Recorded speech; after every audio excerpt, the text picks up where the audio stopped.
Vamos a ver y escuchar a Nancy Flores hablar de este concepto de justicia versus derecho que ha motivado precisamente Arturo Saldívar, el ministro presidente de la Suprema Corte de Justicia de la Nación, cuando busca rescatar la figura del abogado justo y la defensa justa. Es Nancy Flores, la colega periodista de Contralínea. ¿Qué sigue para la sociedad? Para la sociedad sigue estar precisamente, como decía Federico, estar vigilantes, porque en efecto, en el tema de la austeridad falta mucho trabajo por hacer. Tan solo decir que los ministros de la Corte, y a pesar de que el propio ministro Saldívar ha tenido esta pues lucidez de bajar un poco los sueldos, en realidad los ministros de la Corte son de los mejor pagados, no solamente, digamos, a nivel de funcionarios en México, sino a nivel internacional. Es decir, la Corte es una Corte que por años ha hecho un dispendio pues hasta escandaloso, diría yo, de los recursos públicos. Y eso no tiene que, la sociedad no tiene que olvidarlo.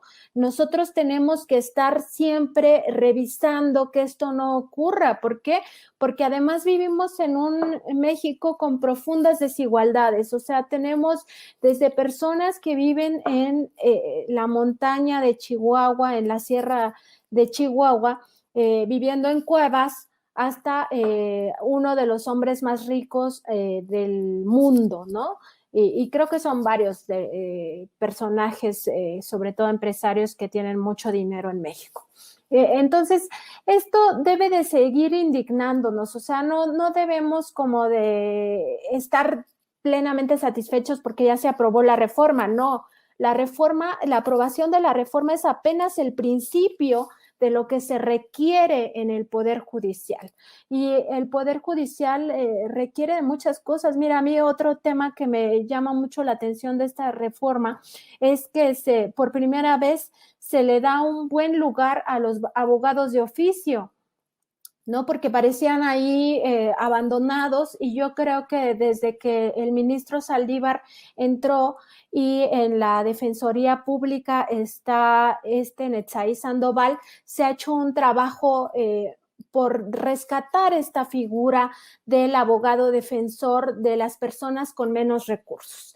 Y esto es muy importante que la gente que no tiene dinero para pagar a sus abogados reciba un trato justo, que tenga defensores a la altura y que peleen por la justicia. O sea, esto ya no se trata de defender leyes, sino de defender personas.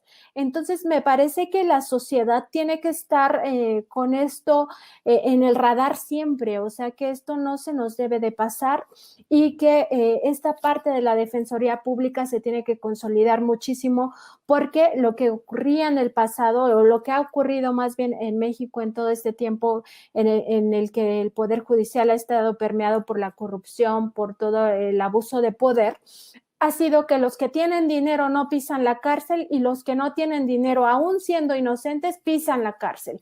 Y eso ya no puede seguir pasando. Esa es una de las cosas que debe de cambiar para que México realmente viva una transformación. Si eso no cambia, entonces no tiene mucho sentido la cuarta transformación, es parte del todo. Por eso yo decía, no nos quedemos en las ramas, hay que ver todo el bosque. Todo esto es una estrategia, incluso el hecho de que el ministro presidente se quede 2 años es parte de una estrategia mucho más grande, que tiene que ver con cómo se tocan intereses muy poderosos que no quieren cambiar, y que tienen a su alcance muchos elementos para frenar ese cambio. Fíjate, Yasmín, que hay un concepto, una definición, un debate de lo que habla Nancy Flores. Defender no leyes, sino defender personas, que me parece maravilloso. Y además, hay que decirlo, ¿y quién no ha escuchado? ¿Quién no ha escuchado que en México pisan la cárcel, con mucho respeto lo voy a decir, los pendejos o los pobres? Bueno, pues esa es un poder judicial torcido, Y creo que desafortunadamente, si no es algo generalizado, todavía hay muchos lugares en donde en efecto los pobres o los pendejos terminan en la cárcel, Yasmín.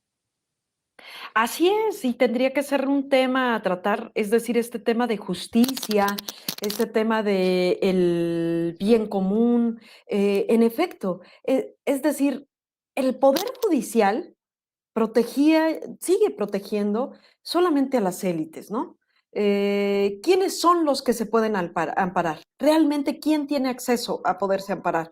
Si uno revisa quiénes son los que tienen acceso a esto, son estos unos cuantos que siguen teniendo el pequeño podercito que les queda, ¿no? O sea, es decir, insistimos, judicializar los procesos es el único espacio que ya les queda, ¿no? Estas élites.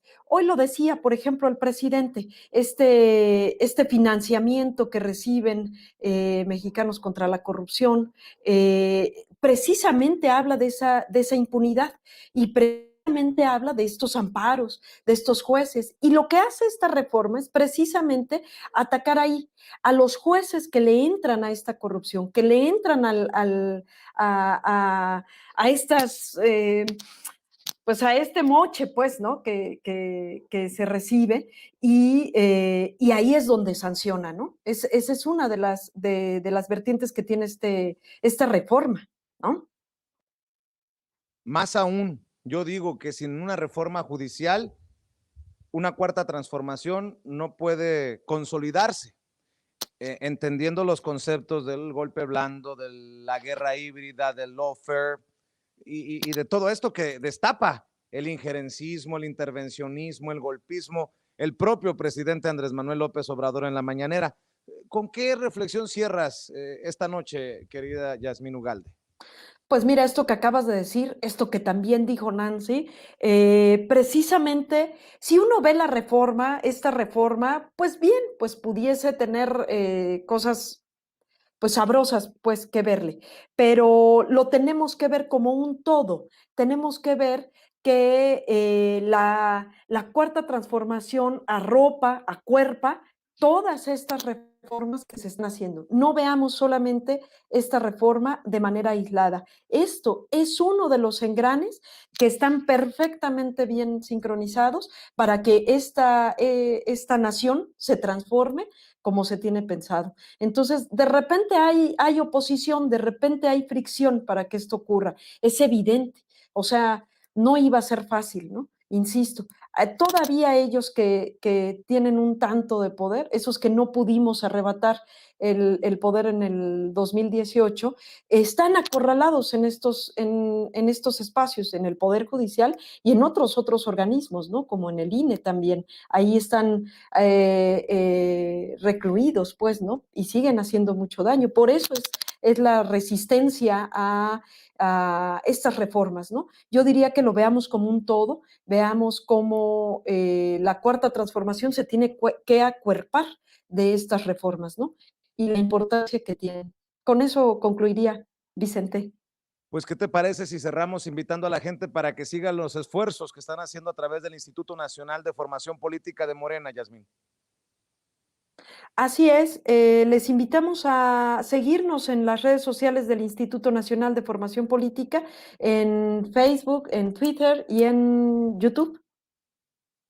Bueno, pues esos debates que usted ve en segmentos aquí en Sin Censura en cuarto grado, como le hemos llamado, para pitorrearnos de los espacios que usted ya conoce en otros lugares, pues le pedimos que lo siga en el canal de YouTube y en las redes sociales del Instituto Nacional de Formación Política de Morena. Por lo pronto, te mando un abrazo, Yasmín, y que pases excelente fin de semana.